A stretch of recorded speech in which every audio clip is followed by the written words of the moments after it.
Good day. Welcome to Teacher Ariel TV. Today, you are going to learn about subtracting similar fractions. Find the difference. 5/7 minus 3/7. These fractions are similar fractions because they have the same denominators.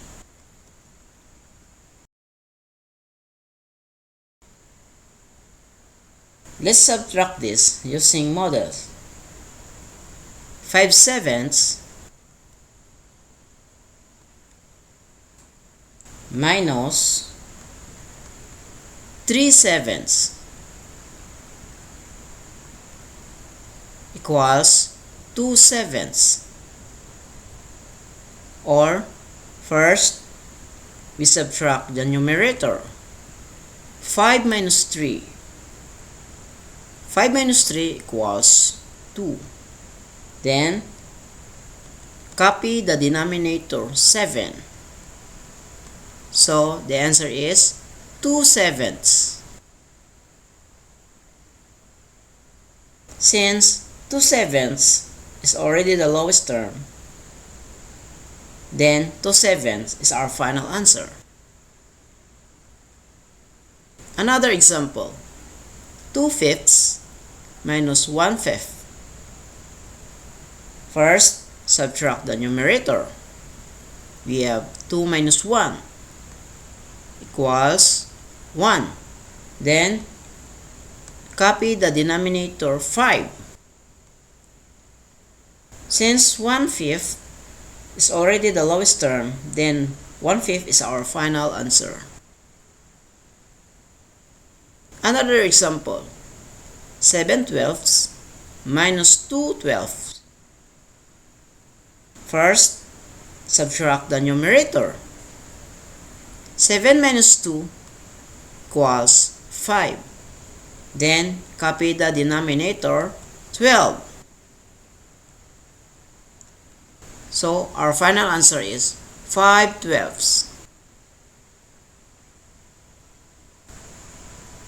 Another example, 4/8 minus 2/8. First, subtract the numerator. We have 4 minus 2. 4 minus 2 equals 2.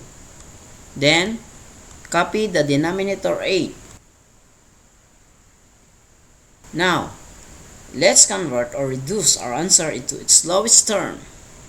To reduce fraction, divide both numerator and denominator by the GCF, or the greatest common factor. So, the greatest common factor of 2 and 8 is 2. Now, let's divide the numerator.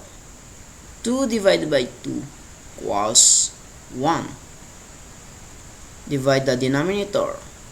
8 divided by 2 equals 4. So, our final answer is 1/4.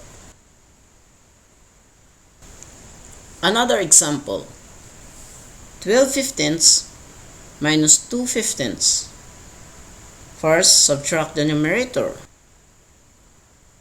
12 minus 2 equals 10. Then, copy the denominator 15. So, the answer is 10/15. Let's convert or reduce our answer into its lowest term.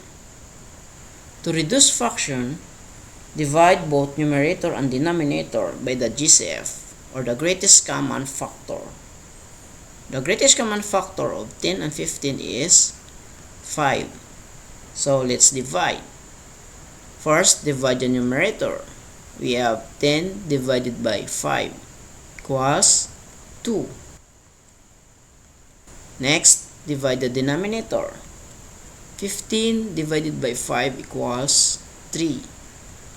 Our final answer is 2/3. Quiz time! Let's answer this. Find the difference. Write your answers in the lowest terms if possible.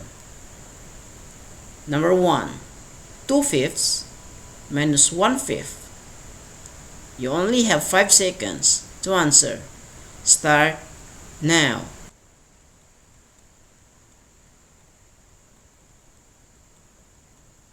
Time's up.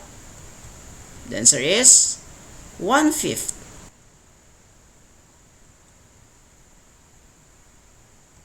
Another 5/9 minus 3/9.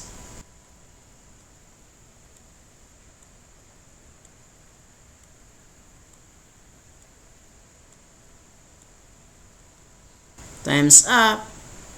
The answer is 2/9. Next, 6/7 minus 2/7.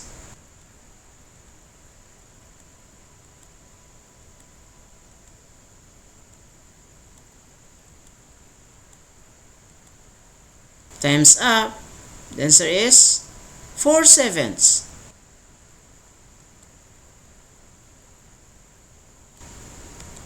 Next, 8/11 minus 3/11.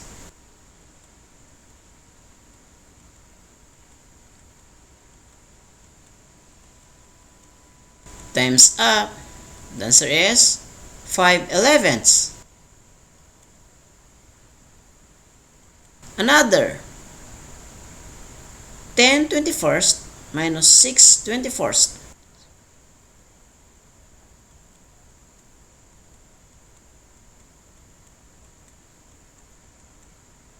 Time's up. The answer is 4/21. Next, 6/8 minus 2/8.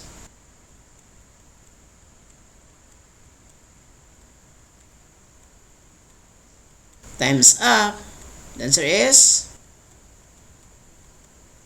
1/2. Next, 5/6 minus 2/6.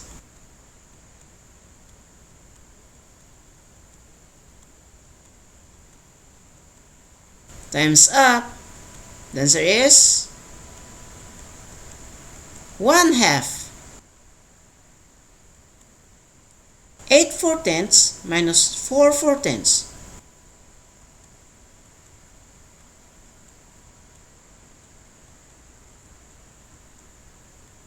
Time's up.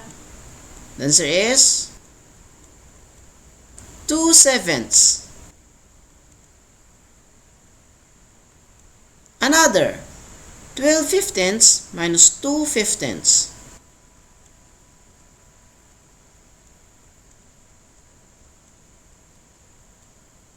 Time's up. The answer is 2/3. Another 12/24 minus 4/24.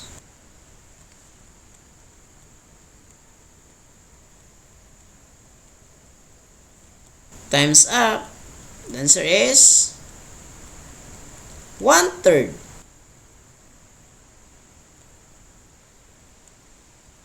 That's all for now. I hope you enjoy learning about subtracting similar fractions. Thanks for watching.